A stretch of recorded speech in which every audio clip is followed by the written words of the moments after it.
ಎಲ್ರಿಗೂ ನಮಸ್ಕಾರ. ನಮ್ಮ ಚಾನಲ್‌ಗೆ ಸ್ವಾಗತ. ನಮ್ಮ ಇವತ್ತಿನ ಟಾಪಿಕ್ ಏನಪ್ಪ ಅಂದರೆ ಆರ್-ಸಿ-ಬಿಯ ಮೆಗಾ ಆಕ್ಷನ್‌ನಲ್ಲಿ ನಡೆದಂಥ ನಮ್ಮ ಟಾಪ್ ಆರ್ಡರ್ ಬ್ಯಾಟ್ಸ್‌ಮನ್ ಹಾಗೂ ಬೌಲರ್ಸ್ ಯಾರಂತ ನಾವು ಮಾತಾಡೋಣ.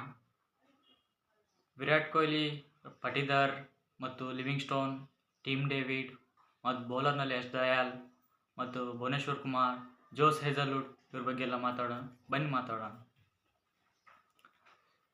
ಮೊದಲನೇದಾಗಿ IPL ಆ್ಯಕ್ಷನ್ನಲ್ಲಿ ನಮ್ಮ KL ಆರ್-ಸಿ-ಬಿದವರು ಮ್ಯಾನೇಜ್ಮೆಂಟ್ KL ರಾವ್‌ನ್ನು ಬಿಟ್ಟುಕೊಟ್ರು ಮತ್ತು ಪಂತನ್ನು ಬಿಟ್ಟುಕೊಟ್ರು, ಶ್ರೇಯಸ್ ಅಯ್ಯರನ್ನು ಬಿಟ್ಟುಕೊಟ್ರು ಮತ್ತು ಕೊನೆಯದಾಗಿ ಶ್ರೇಯಸ್ ಅಯ್ಯರ್ನೂ ಬಿಟ್ಟುಕೊಟ್ರು ಮತ್ತು ಮೊಹಮ್ಮದ್ ಶಮಿನೂ ಬಿಟ್ಟುಕೊಟ್ರು, ಹಾಗೆ ಮಿಯಾ ಭಾಯಿನೂ ಬಿಟ್ಟುಕೊಟ್ರು. ಇವರೆಲ್ಲ ಬಿಟ್ಟುಕೊಟ್ರೂ ಕೂಡ ನಮ್ಮ ಆರ್-ಸಿ-ಬಿ ಬ್ಯಾಲೆನ್ಸ್ಡ್ ಆಗಿದೆ.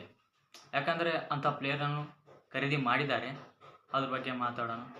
ಯಾಕಂದರೆ ನಾನು ಸ್ವಲ್ಪ ನೋದ ವಿಷಯ ಏನಪ್ಪ ಅಂದರೆ KL ರಾಹುಲ್ ಮುಖ್ಯವಾಗಿ KL ರಾಹುಲ್ ಯಾಕೆ ಬಿಟ್ಟುಕೊಟ್ರು ಅನ್ನೋದೇ ನನಗೆ ಪ್ರಶ್ನೆ. KL ರಾಹುಲ್ ನಮ್ಮ ಕನ್ನಡಿಗನಾಗಿ ಭಾಳಷ್ಟು ಆಸೆ ಇಟ್ಕೊಂಡು ನಾವು ಆರ್-ಸಿ-ಬಿ ಮ್ಯಾನೇಜ್ಮೆಂಟ್ ಅವ್ರು ತೊಗೋತಾರಂತ ನಾವು ಊಹೆ ಮಾಡಿದ್ದೆವು. ಆದ್ರೆ ತೊಗೊಂಡಿಲ್ಲ. ಕೊನೆ ಮಿಯಾ ಭಾಯಿನೂ ಬಿಟ್ಟುಕೊಟ್ರು. ಸರಿ, ಈಗ ಬಂದು ಮಾತಾಡೋಣ. ನಾವು R-C-B top order batsmen. Virat Kohli ಗೊತ್ತಿದೆ ಎಲ್ಲರಿಗೆ, ಒಂದು ಆರ್-ಸಿ-ಬಿಗೆ ಬೆನ್ನು ಮೂಳೆ ಇದ್ದ ಹಾಗೆ. ಅವ್ರದ್ದು ಹೆಸರು ಇಡೋದೇ ಬೇಕಾಗಿಲ್ಲ. ಇಂಟರ್ನ್ಯಾಷನಲ್ನಲ್ಲಿ, ನ್ಯಾಷನಲ್ನಲ್ಲಿ, IPLನಲ್ಲಿ ಎಲ್ಲಿ ಬೇಕಾದ್ರೆ ಅವರ ಹವಾ ಇದೇ ಇದೆ, ಎಲ್ಲಿ ಬೇಕಾದ್ರೆ ರನ್ಸ್ ಇದೆ. ಮತ್ತು ರಜತ್ ಪಟಿದಾರ್ ಹೋದ 2024 ಒಳ್ಳೆ ಪರ್ಫಾರ್ಮೆನ್ಸ್ IPLನಲ್ಲಿ ಬಂದಿದೆ. ಭಾಳಷ್ಟು 4-5 50 ಹೊಡೆದಿದ್ದಾರೆ. ಅದ್ರಗೋಸ್ಕರನೇ ಇಟ್ಕೊಂಡಿದ್ದಾರೆ ಅನ್ಕೋತೀನಿ. ಆದರೆ ಒಳ್ಳೆ ಪರ್ಫಾರ್ಮೆನ್ಸ್ ಇದೆ ರಜತ್ ಪಟಿದಾರ್ ಅವರು ಬ್ಯಾಟಿಂಗಲ್ಲಿ. ಎಂಥರೇ ಬಾಲ್ ಇರಲಿ ಹ್ಯಾಂಡಲ್ ಆಡುತ್ತಾರೆ.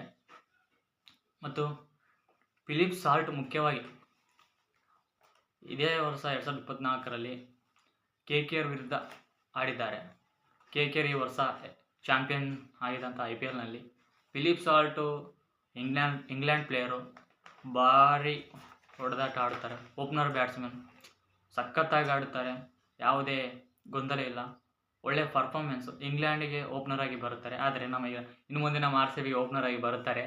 ಯಾಕಂದರೆ ಅಂಥ ಪ್ಲೇಯರ್ ಇದ್ದಾರೆ ಫಿಲಿಪ್ ಸಾಲ್ಟ್. ಉಪ್ಪಿಗಿಂತ ರುಚಿ ಯಾರಿಲ್ಲ ಅಂತ ಆ ಥರ ಫಿಲಿಪ್ ಸಾಲ್ಟ್ ಇದ್ದಾರೆ.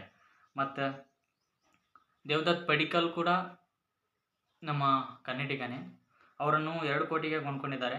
ಮತ್ತು ಫಿಲಿಪ್ ಸಾಲ್ಟನ್ ಅವರು 11.50 ಲಕ್ಷ ಕ್ರೋರಿಗೆ ಕೊಂಡ್ಕೊಂಡಿದ್ದಾರೆ ಫಿಲಿಪ್ ಸಾಲ್ಟನ್ನು. ಮತ್ತು ಮೇನಾಗಿ ಆಲ್ರೌಂಡರ್ ಲಿವಿಂಗ್ಸ್ಟನ್ ಅವ್ರನ್ನು 8.75 ಕ್ರೋರಿಗೆ ಖರೀದಿ ಮಾಡಿದ್ದಾರೆ ಆರ್-ಸಿ-ಬಿ ಮ್ಯಾನೇಜ್ಮೆಂಟು. ಇವ್ರದ್ದು ಕೇಳೇಬಾರದು ಬಿಡಿ. ಒಳ್ಳೆಯ ಆಲ್ರೌಂಡರ್ ಬ್ಯಾಟ್ಸ್ಮನ್. ಬೌಲಿಂಗಲ್ಲಿ ಹಂಗೆ ಬ್ಯಾಟಿಂಗಲ್ಲಿ ಭಾಳ ಬಿಗ್ ಹಿಟ್ಟರ್ ಇದ್ದಾರೆ, ಭಾಳಷ್ಟು ಬಿಗ್ ಹಿಟ್ಟರ್ ಇದ್ದಾರೆ ಲಿವಿಂಗ್ಸ್ಟೋನ್ ಅವರು. ನಮ್ಮ ಬಂದಿದ್ದಾಗೆ ಮಿಡಲ್ ಆರ್ಡರ್ ಬ್ಯಾಟ್ಸ್ಮನ್ ಲಿವಿಂಗ್ಸ್ಟೋನ್ ಬೆನ್ನೆಲುಬು ಥರನೇ ನಿಂದಿರ್ತಾರೆ. ಮತ್ತು ಕುರ್ನಾಲ್ ಪಾಂಡ್ಯ ಭಾರಿ ಸ್ಪಿನ್ ಆಗ್ತಾರೆ.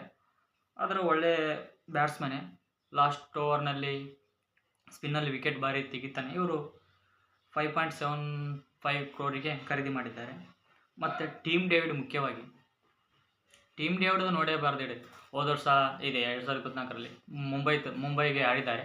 ಈಗ ನಮ್ಮ ಆರ್-ಸಿ-ಬಿಗೆ ಬಂದರೆ ಇವರು ಭಾಳಷ್ಟು ದೊಡ್ಡ ಬಿಗ್ ಸಿಕ್ಸರ್ಸನ್ನು ಹೊಡೀತಾರೆ, ಹೇಳೇಬಾರ್ದು. ಮತ್ತು ಜಾಗ್ಬೋ ಬೆಥಲ್ ಇವರು ಇಂಗ್ಲೆಂಡ್ನ ಪ್ಲೇಯರ್, ಭಾರಿ ಯಂಗ್ ಮ್ಯಾನ್, ಆಲ್ರೌಂಡರ್ ಇದ್ದಾರೆ. ಇಂಗ್ಲೆಂಡ್ ಪ್ಲೇಯರೇ, ಭಾಳಷ್ಟು ಮುಖ್ಯವಾಗಿ ಆಡುತ್ತಾನೆ ಅಂತ ನಾನು ನಂಬಿದ್ದೇನೆ. ಇದು ಅವ್ರ ಮ್ಯಾಚಲ್ಲಿ ನಾನು ನೋಡಿದ್ದೇನೆ, ಆಡಿದ್ದಾರೆ ಅವರು. ಮತ್ತು ಬೌಲರ್ಸಲ್ಲಿ ಬಂದರೆ ಯಶ್ ದಯಾಲ್.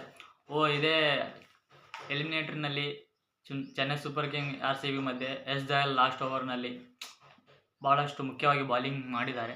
ಯಾವುದು ಹೆಸರಿಡೋದು ಬೇಕು. ಆದರೆ KKR ವಿರುದ್ಧ ರಿಂಕು ಸಿಂಗ್ ಅವರ ಒಂದು ಟೈಮಲ್ಲಿ 5 ಸಿಕ್ಸರ್ ಬಾರಿಸ್ಕೊಂಡಿದ್ದಾರೆ ಅಂತ ಹೇಳಿದರು. ಆದರೆ ಯಶ್ ದಯಾಲ್ ನಮ್ಮ ಆರ್-ಸಿ-ಬಿಗೆ ಬಂದ ಮೇಲೆ ಅವ್ರು ರಿಕವರಿ ಆಗಿದ್ದಾರೆ. ಮತ್ತು ಜೋಸ್ ಹೇಜಲ್ವುಡ್ ಇವರು ಆರ್-ಸಿ-ಬಿ ಟೀಮಲ್ಲಿ ಇನ್ನು ಮುಂದೆ ಆಡಿದ್ದಾರೆ ಮತ್ತು ಬಂದಿದ್ದಾರೆ. ಜೋಸ್ ಹೇಜಲ್ವುಡ್ ಅವರು ಒಳ್ಳೆ ಬೌಲರ್ಸೇ. ಅವರು 12.5 ಕ್ರೋರಿಗೆ ನಮ್ಮ ಆರ್-ಸಿ-ಬಿ ಮ್ಯಾನೇಜ್ಮೆಂಟ್ ಖರೀದಿ ಮಾಡಿದೆ. ಇದು ಜೋಸ್ ಹೇಜಲ್ವುಡ್ ಅವರು ಒಳ್ಳೆ ಬೌಲರೇ. ಇವರು ಆಸ್ಟ್ರೇಲಿಯನ್ ಪ್ಲೇಯರ್ ಇದ್ದಾರೆ. ಇನ್ನು ಭುವನೇಶ್ವರ್ ಕುಮಾರ್ ಮುಖ್ಯವಾಗಿ. ಇವರು ಸತತವಾಗಿ ಹೈದ್ರಾಬಾದ್ ಟೀಮ್ನಲ್ಲಿ ಇರ್ತಿದ್ರು, SRH ಟೀಮಲ್ಲಿ. ಈ ಬಾರಿ ನಮ್ಮ ಬೆಂಗಳೂರಿಗೆ ಬಂದಿದ್ದಾರೆ. ಭಾರಿ ಸ್ವಿಂಗ್ ಮಾಡ್ತಾರೆ. ಮೊದಲನೇ ಬಾಲ್ನಲ್ಲಿ ವಿಕೆಟ್ ಪಡೆಯುವಂಥ ಚಾನ್ಸಸ್ ಇದೆ. ಭುವನೇಶ್ವರ್ ಕುಮಾರ್ ಎಕ್ಸ್ಪೀರಿಯನ್ಸ್ ಬೌಲರ್ ಇದ್ದಾರೆ. ಟೀಮ್ ಇಂಡಿಯಾಗೆ ಸಾಕಷ್ಟು ಮ್ಯಾಚ್ಗಳನ್ನು ಆಡಿದ್ದಾರೆ ನಮ್ಮ ಭುವನೇಶ್ವರ್ ಕುಮಾರ್. ಭಾಳ ಒಳ್ಳೆಯ ಬೌಲರ್ ಅಂತ ಹೇಳ್ಬೋದು. ಆದರೆ ಪ್ರಸ್ತುತ ಅಂತೂ ನಮ್ಮ RCB ಟೀಮಿ ಮ್ಯಾನೇಜ್ ಆಗಿ ಒಂದು ಹ್ಯಾಂಡಿಲ್ ಲೆವೆಲ್ ಇದೆ. ಈ ಸರ್ತಿ ನಾವು ಗೆದ್ದೇ ಗೆಲ್ಲುತ್ತೇವೆ ಅಂತ ನಂಬಿಕೆ ಇದೆ. ಯಾವುದೇ ಟೀಮ್ ಫೈನಲ್ವರೆಗೂ ನಾವು ಹೋಗ್ತೀವಿ. ಆದರೂ ಕಪ್ಪು ಗೆಲ್ಲೋದಂತೂ ನನಗೆ ಭರೋಸೆ ಇದೆ. ಆದರೆ ಟೀಮ್ ಅಂತೂ ಭಾಳಷ್ಟು ಹ್ಯಾಂಡಿಲ್ವಾಗಿದೆ. ಜಿತೇಶ್ ಶರ್ಮಾ ಎಲ್ಲ ಒಳ್ಳೊಳ್ಳೆ ಪ್ಲೇಯರ್ಸ್ಗಳಿದ್ದಾರೆ. ಆದರೆ ನಮ್ಮ ಚಾನಲನ್ನು ಸಬ್ಸ್ಕ್ರೈಬ್ ಮಾಡಿ, ಶೇರ್ ಮಾಡಿ, ಸಬ್ಸ್ಕ್ರೈಬ್ ಮಾಡ್ಕೊಳ್ಳಿ, ಲೈಕ್ ಮಾಡಿ ಫ್ರೆಂಡ್ಸ್. ಪ್ಲೀಸ್ ಸಪೋರ್ಟ್ ಮಾಡಿ. Okay friends.